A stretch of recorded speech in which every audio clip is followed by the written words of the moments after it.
and it is I don't know why these are called lap books, except that as you can see it's sitting in my lap, but it's sort of an activity book of drawings and maps and other sort of supplemental activities to complement the Story of the World, Volume 1. And this was such a beautiful job, and I was so impressed that they sent it to us when it was obviously took so much work, that we wanted to share it with you. Now, the patterns for the different things that have been done in this book are actually at the blog of the wonderful mother who sent it to me. So in the description to this video, we're going to post a link so that you can go to the blog and look at these plans as well. So here's the letter. Dear Mrs. Bauer, my mom and I made this lap book together. We did it for our study of the Story of the World. I really like reading that book and doing all of the activities. We have a group of other homeschoolers who do it with us, and it is really fun. And in fact, I have this lovely photo of all of these students sprawled out on the grass in this very sort of, paradise-like setting doing activities.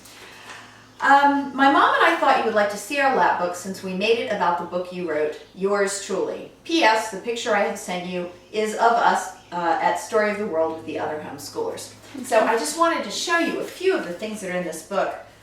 It's got a ribbon. And before I show this to you, let me just say that I feel slightly inferior as a parent after looking at this, because I am not a crafty person. My idea of fun is let's read another book on the topic. And actually, although that worked fairly well with my sons, now that I have a girl who's always wanting to cut and paste and glue things, I may have to become more crafty. So I think I might go download some of this stuff myself. Okay, so Mal, if you want to come over here, we can look at a few of these things. So in this notebook, as you can see, there are just a number of different supplemental activities. So in this one, the Old Kingdom of Egypt, we have pictures of some of the, I believe, the sarcophagi and costumes and some different, ooh, here's a mummy, look. See the mummy? Let me get close. Can you get the mummy? Ooh. And they're sort of all tucked down into this little pocket here. And in this little pocket, we have different things that have been dug up out of the ground. This is from the What is History chapter, which talks about archaeology. And we have maps, as you can see. This is a map of Sumer. Yes, you see that? And these are some excerpts from the Code of Hammurabi. So all through here, there are all of these different little activities and such. So I'm not going to show you every single one of them, but there were a few that I found that I particularly liked. Okay, I really like this one. This is sort of this. It's the story of the Israelites leaving Egypt, and it's got illustrations and summaries of the story.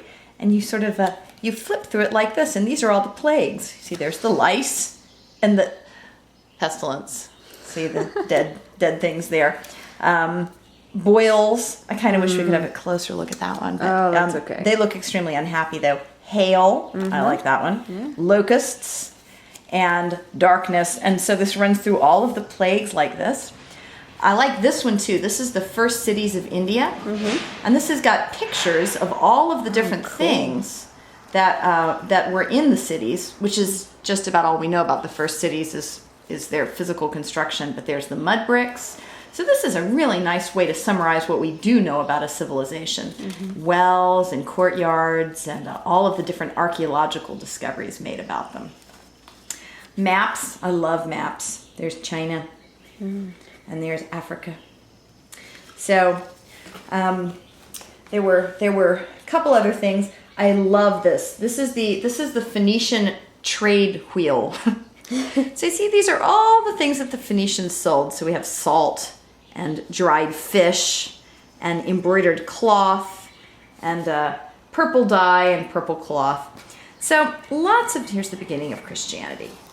These are all different Christian symbols. So cool. Aren't those nice? Yeah. See, and each of them means something, symbolizes something different, obviously.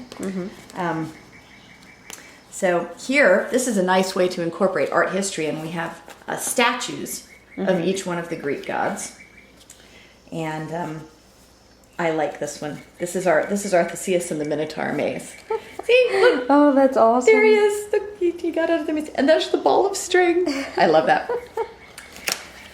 And then, final page, we've got obviously Greece and Rome.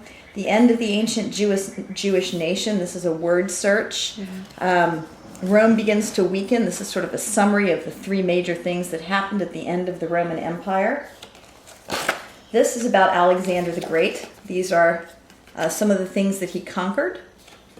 And the first Roman prince. This has got details in it about Caesar's family. So you can see here, we're ending up with the end of Rome, the last chapter. The last chapter of the story of the world, ancient times, talks about all of the things that survived from Rome after it fell. Books, swimming pools, coins. Can't read that upside down. Names. Names of the months. That's right.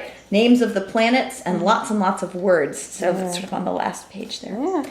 So I would think that after you do this, you would have this wonderful keepsake of your journey through ancient times. So thank you for sending it to us. And if you like the looks of that, I encourage you to go look at the patterns. I'm sort of hiding this from my daughter so that I don't have to reproduce it in every detail, but we're definitely going to do some of those activities She may make you anyway. She probably.